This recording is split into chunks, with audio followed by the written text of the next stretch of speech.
The whole world is clothed and barricaded around with falsehood, and every day it goes increasing so, from hour to hour, that it overflows the ground, and the overflow takes no lessening, high or low. For folks stand in a wicked neighboring row and bear no trust to one another's hand, and covetousness deadens friendship's band, and envy brings a man into such cravings flow for what is another's where he has nothing to show.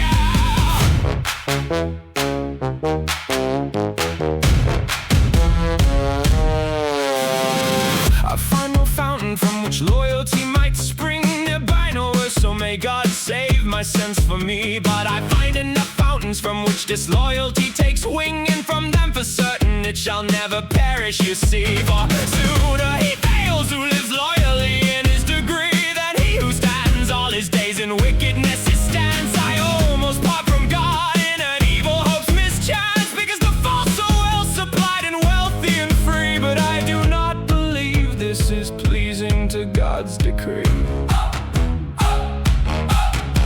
I hold them for fools, for men out of their sense, who do not stand honestly and loyally in their place. If the disloyal man were loved by us in our pretense, fair Lord God, we should have very little sense and grace. For those who stand confessed and penitent in their case, of those I well believe that they shall have happiness in paradise, and the false the heavy distress of the fire of hell shall burn them verily face to face. If I speak not true, then scripture lies in its place.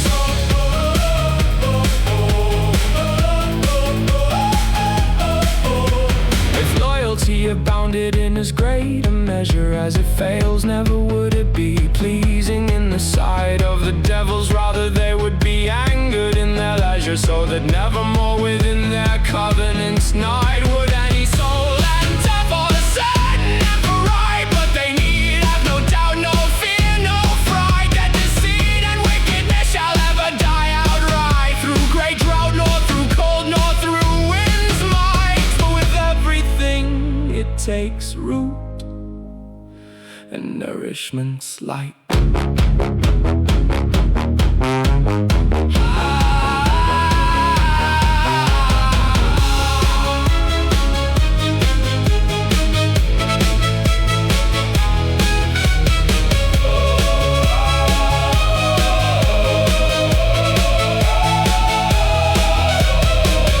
Few are there of those one sees who are rooted fast in righteousness and in a good estate of mind, and many feign to be what they are not, and cast a fairer face than the falsehood that lurks behind. That feigning is to the deceiving of souls, and blind with truth their joy, and among the clergy is that skill.